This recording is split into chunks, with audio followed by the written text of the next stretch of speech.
El 90% de las personas no logra terminar de escuchar esta historia completa. Mi mujer me engañó con su ex, la humillé delante de su familia y la divorcié. Dicen que nunca terminas de conocer realmente a una persona. Puedes compartir la cama durante años, desayunar cada mañana frente al mismo rostro somnoliento, conocer cada lunar de su piel, y aún así, un día descubres que hay partes de esa persona que nunca has visto. Como si existiera un cuarto oculto en una casa que creías haber explorado por completo. Para mí, ese descubrimiento llegó después de 7 años de matrimonio con Elena. 7 años que ahora, mirando hacia atrás, parecen una elaborada obra de teatro donde yo era el único que no sabía que estaba actuando. Conocí a Elena en la universidad. Yo estudiaba arquitectura y ella literatura. Coincidimos en una de esas fiestas universitarias donde la música está demasiado alta y las conversaciones demasiado superficiales. Elena destacaba en medio de todo ese caos como una luz que atrae polillas. No era la más llamativa de la fiesta, pero había algo en su forma de hablar, en cómo escuchaba con total atención, en su risa sincera, que te hacía sentir como si fueras la única persona en la habitación. Me acerqué a ella con la excusa de ofrecerle una bebida. Terminamos hablando hasta que el sol comenzó a asomarse por las ventanas y los últimos asistentes a la fiesta se marchaban tambaleándose. Hablamos de nuestros sueños, de literatura, ella sabía mucho más que yo, de arquitectura. Intenté impresionarla con términos técnicos que probablemente usé mal, de nuestras familias y de cómo veíamos el futuro. En esas horas, sentí que había encontrado a alguien que entendía el mundo de la misma manera que yo, alguien con quien podía construir algo real. Empezamos a salir una semana después. La relación avanzó con la naturalidad de un río que encuentra su cauce. Después de la universidad nos fuimos a vivir juntos a un pequeño apartamento en el centro de la ciudad. Yo conseguí trabajo en un estudio de arquitectura y ella empezó a dar clases en un instituto. Los primeros años fueron como un sueño, viajes improvisados los fines de semana, cenas a la luz de las velas en nuestro diminuto balcón, planes para el futuro que construíamos entre risas y promesas. Nos casamos en una ceremonia sencilla, rodeados de familia y amigos. El padre de Elena lloró durante sus votos, su madre me abrazó como si fuera su propio hijo. Mi familia, más reservada pero igualmente emocionada, daba por fin su bendición a la mujer que había conseguido que su eterno soltero sentara cabeza. Los primeros años de matrimonio fueron una extensión de nuestra vida de novios. Compramos una casa a las afueras, conseguimos un perro en el refugio local, un pastor alemán mezcla con algo indefinible que respondía al nombre de Kafka, elección de Elena, por supuesto, y establecimos nuestras rutinas y tradiciones. Los domingos eran sagrados, desayuno tardío, paseo con Kafka por el parque cercano, y tardes de lectura en el porche. Nunca sospeché nada. Quizás no quise ver las señales, o tal vez estaba demasiado absorto en mi propio mundo, en los proyectos del estudio que cada vez me exigían más tiempo y dedicación. Elena siempre fue independiente, tenía sus propios amigos y aficiones. Yo respetaba eso, incluso lo admiraba. No era de esos maridos que necesitan saber dónde está su esposa a cada momento. El nombre de Roberto apareció de manera casual en nuestras conversaciones hace aproximadamente un año. Un viejo amigo de la universidad, dijo Elena cuando le pregunté quién era. Nos hemos reencontrado por casualidad, está dando clases en el mismo instituto que yo. No le di mayor importancia. Elena siempre había sido sociable, y yo confiaba en ella completamente.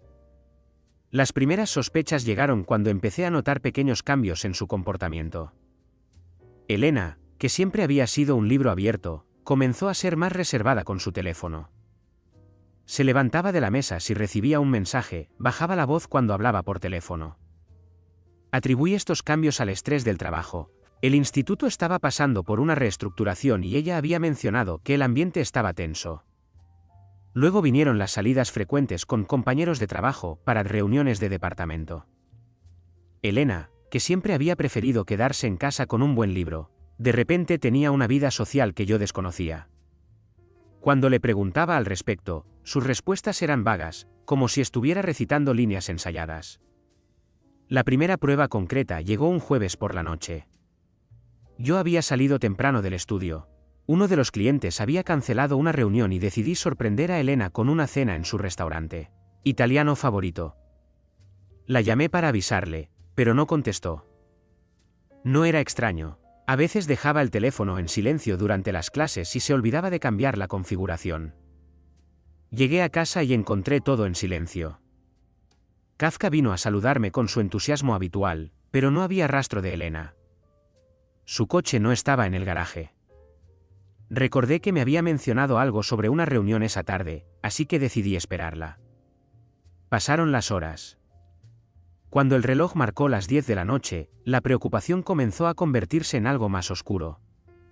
Llamé al instituto, pero obviamente a esa hora no había nadie. Llamé a algunas de sus amigas más cercanas. Todas parecían sorprendidas de mi llamada y ninguna sabía dónde podría estar. Elena llegó poco después de las 11. Entró en casa con esa expresión de culpabilidad mal disimulada que reconocerías en cualquier parte. Me vio sentado en el sofá de la sala, con Kafka a mis pies, y se detuvo en seco. Pensé que tenías una reunión hasta tarde, dijo, como si necesitara justificar por qué me encontraba en mi propia casa. La cancelaron, respondí. He estado intentando contactar contigo. Mi teléfono se quedó sin batería, la excusa clásica, y la reunión se alargó más de lo previsto. Quise creerle. De verdad que sí. Pero había algo en su mirada que no encajaba, en cómo evitaba mis ojos, en el ligero temblor de sus manos cuando dejó las llaves sobre la mesa.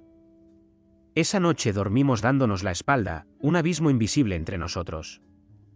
Yo fingí dormir mientras escuchaba su respiración irregular, señal inequívoca de que ella tampoco dormía.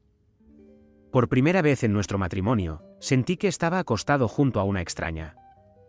La mañana siguiente transcurrió con una normalidad forzada que hacía aún más evidente que algo estaba roto entre nosotros.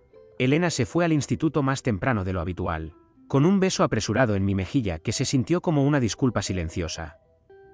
No soy de los que revisan el teléfono de su pareja. Siempre he creído que la confianza es la base de cualquier relación y que, una vez que empiezas a buscar pruebas de una traición, ya has perdido algo fundamental. Pero ese día, la duda era una presencia física que me oprimía el pecho. Elena había dejado su ordenador en casa. Normalmente lo llevaba consigo al instituto, pero esa mañana, en su prisa, lo había olvidado. Me senté frente a la pantalla, el cursor parpadeando como si me desafiara. Conocía su contraseña, no porque la hubiera espiado, sino porque ella misma me la había dado hace años para que pudiera usar su ordenador si lo necesitaba. Lo que encontré fue peor de lo que imaginaba. Correos electrónicos, decenas de ellos, entre Elena y Roberto. No eran mensajes ambiguos que pudieran interpretarse de manera inocente. Eran explícitos, detallados, llenos de planes y promesas. Hablaban de encuentros pasados y futuros, de sentimientos que supuestamente habían permanecido latentes desde la universidad, de un futuro juntos. Roberto no era solo un viejo amigo de la universidad. Había sido su novio durante 3 años antes de que yo la conociera. Según los correos, se habían reencontrado hace 8 meses en una conferencia educativa, y desde entonces habían retomado una relación que, al parecer, nunca había terminado del todo. Me quedé sentado allí, leyendo cada mensaje, cada palabra que perforaba un nuevo agujero en lo que creía que era mi vida. La rabia y el dolor se mezclaban en un cóctel tóxico que me hacía difícil respirar. Pero debajo de todo eso, había algo más, una determinación fría, calculadora. No iba a derrumbarme. No iba a ser la víctima pasiva de esta historia. Pasé el resto del día planificando meticulosamente. Primero, contacté con un abogado especializado en divorcios. Luego, recopilé toda la evidencia que encontré en el ordenador de Elena. Finalmente, hice una llamada que sabía que cambiaría el curso de nuestras vidas. Contacté con los padres de Elena y los invité a cenar en nuestra casa ese fin de semana. Una sorpresa para Elena, les dije, por favor, no le mencionen nada. Los siguientes días fueron un ejercicio de actuación que desconocía que podía realizar. Actué con normalidad frente a Elena, incluso sugerí que invitáramos a ese amigo del trabajo, Roberto, a nuestra cena familiar. Me gustaría conocer a tus nuevos colegas, le dije con una sonrisa que no llegaba a mis ojos. Elena pareció sorprendida por mi sugerencia, pero accedió, quizás pensando que era una oportunidad para normalizar la presencia de Roberto en nuestras vidas sin levantar sospechas. El sábado llegó. Me aseguré de que todo estuviera perfectamente organizado, la cena preparada por un servicio de catering, la mesa elegantemente dispuesta, incluso flores frescas en el centro. Los padres de Elena llegaron primero, encantados con la sorpresa que creían que estábamos preparando para su hija. Roberto llegó poco después, visiblemente incómodo pero intentando mantener una fachada de normalidad. Elena, al ver a sus padres y a Roberto en la misma habitación, palideció tanto que pensé que podría desmayarse. La cena comenzó con una tensión palpable que solo yo parecía disfrutar. Dirigí la conversación hacia temas inofensivos, el trabajo, el clima, anécdotas familiares que ya había escuchado 1000 veces. Los padres de Elena, ajenos al drama que estaba a punto de desarrollarse, participaban animadamente. Roberto apenas tocaba su comida, lanzando miradas nerviosas a Elena, quien mantenía una sonrisa rígida que debía dolerle en las mejillas. Fue cuando sirvieron el postre que finalmente dejé caer la máscara. Tengo un anuncio que hacer, dije, levantando mi copa de vino. Todos me miraron, expectantes. Elena debió percibir algo en mi tono, porque su expresión cambió de tensión a miedo absoluto. Quiero brindar por los reencuentros. Por las viejas llamas que nunca se apagan completamente. El silencio que siguió fue tan denso que casi podías cortarlo. Los padres de Elena me miraban confundidos. Roberto había bajado la mirada hacia su plato como si pudiera encontrar una salida en los restos de su postre, apenas tocado. No entiendo, querido, dijo la madre de Elena con una risa nerviosa. ¿A qué te refieres? Pregúntele a su hija, respondí, manteniendo un tono casual que contrastaba violentamente con la tormenta interior que sentía. O mejor aún, pregúntenle a Roberto. Parece que tienen mucho que contar. Lo que siguió fue una escena que probablemente quedará grabada en mi memoria para siempre. Elena intentando negar todo, Roberto balbuceando excusas incoherentes, los padres de Elena pasando de la confusión a la comprensión horrorizada. Yo, mientras tanto, permanecí extrañamente calmado, como si estuviera observando todo desde fuera de mi cuerpo. Cuando la conmoción inicial pasó, saqué copias impresas de algunos de los correos más explícitos y los coloqué sobre la mesa. Por si quedaba alguna duda, dije. El padre de Elena, un hombre tradicionalmente reservado, se levantó de la mesa con el rostro enrojecido por la ira y la vergüenza. Su madre comenzó a llorar silenciosamente. Roberto, demostrando la valentía que evidentemente le caracterizaba, murmuró una disculpa inaudible y prácticamente huyó de la casa. Elena se quedó allí, petrificada, las lágrimas corriendo libremente por su rostro. No eran lágrimas de arrepentimiento, me di cuenta, sino de humillación. No lloraba por haberme lastimado, sino por haber sido descubierta de esta manera, frente a sus padres, frente al hombre con el que había estado traicionándome. Les dejaré para que hablen, dije finalmente, levantándome de la mesa. Elena, cuando tus padres se vayan, me gustaría que hicieras las maletas. Mi abogado se pondrá en contacto contigo la próxima semana. Salí de la casa con Kafka, dejándolos en medio de un silencio sepulcral. Conduje sin rumbo durante horas, con el perro jadeando tranquilamente en el asiento del copiloto, como si entendiera exactamente lo que estaba pasando. Cuando regresé, bien entrada la madrugada, la casa estaba vacía. Elena se había ido, llevándose solo una maleta con lo esencial. Había dejado una nota en la mesita de noche, una página llena de disculpas y explicaciones que no me molesté en leer completamente. La rompí en pedazos que arrojé al inodoro, viendo cómo se deshacían y desaparecían con la descarga, igual que nuestro matrimonio. Los meses siguientes fueron un borrón de trámites legales, conversaciones incómodas con amigos comunes que inevitablemente tomaban bandos, y noches solitarias en una casa que de repente parecía demasiado grande. El divorcio fue sorprendentemente civilizado. Elena no disputó nada, aceptando todos mis términos como una forma de penitencia silenciosa. Me enteré por amigos comunes que la relación con Roberto no duró mucho después del incidente. Al parecer, la realidad no estuvo a la altura de la fantasía que habían construido en sus correos electrónicos. O quizás, como sospecho, lo que realmente les unía era la adrenalina de lo prohibido, la emoción del engaño que desapareció una vez que todo salió a la luz. Los padres de Elena, curiosamente, mantuvieron el contacto conmigo. Su padre me llamaba ocasionalmente para ver cómo estaba.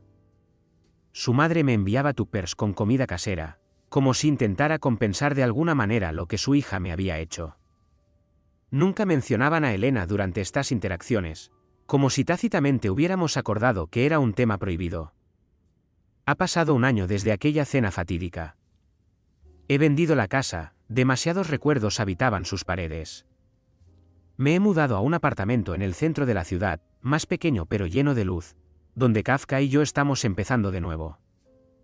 El estudio de arquitectura va bien, incluso he ascendido a socio junior. Tengo nuevos amigos, nuevas rutinas.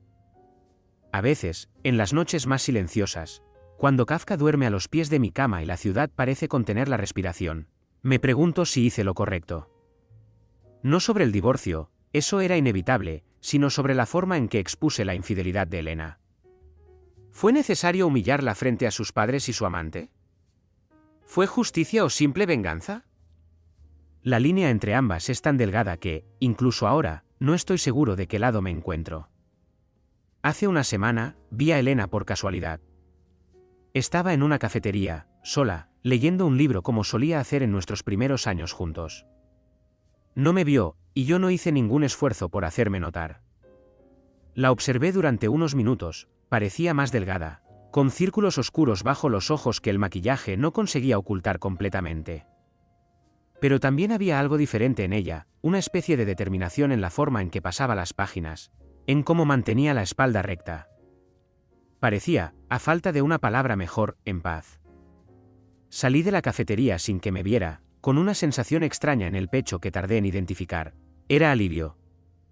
Alivio porque, a pesar de todo el dolor y la traición, ambos habíamos sobrevivido.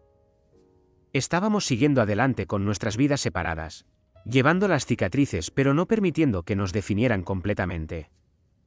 No sé si alguna vez volveré a confiar plenamente en alguien. La traición deja marcas que el tiempo atenúa pero nunca borra completamente. Sin embargo, he aprendido algo importante de todo esto. La forma en que respondemos al dolor dice más sobre nosotros que el dolor mismo. Podría haber caído en la amargura, en la desconfianza absoluta hacia todo y todos. En cambio, elegí levantarme cada mañana, sacar a Kafka a pasear, ir al trabajo, reunirme con amigos, construir una nueva vida sobre las cenizas de la anterior. No es una vida perfecta, hay días buenos y días malos, pero es auténtica. Y quizás eso es todo lo que podemos pedir realmente.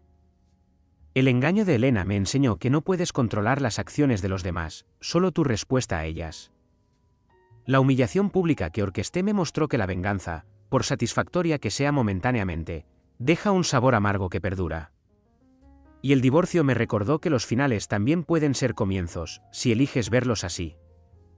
Mientras camino con Kafka por las calles de esta ciudad que ahora parece nueva a mis ojos, pienso en todas las historias similares a la mía que se desarrollan detrás de ventanas iluminadas, en casas y apartamentos donde personas como yo están descubriendo cuartos ocultos en personas que creían conocer completamente.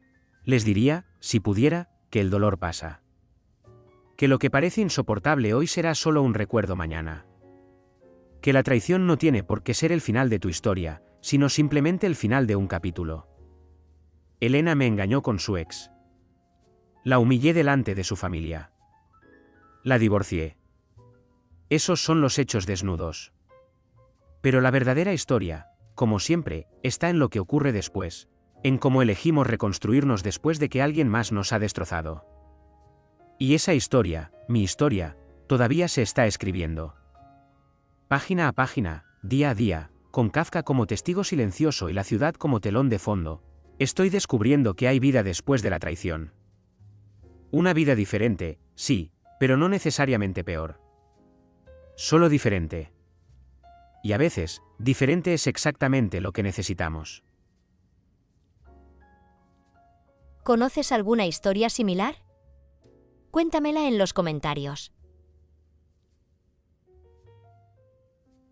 Si te gustó esta narración, te recomiendo especialmente el vídeo que aparece en pantalla ahora mismo. Nos vemos mañana con otra historia que te pondrá los pelos de punta.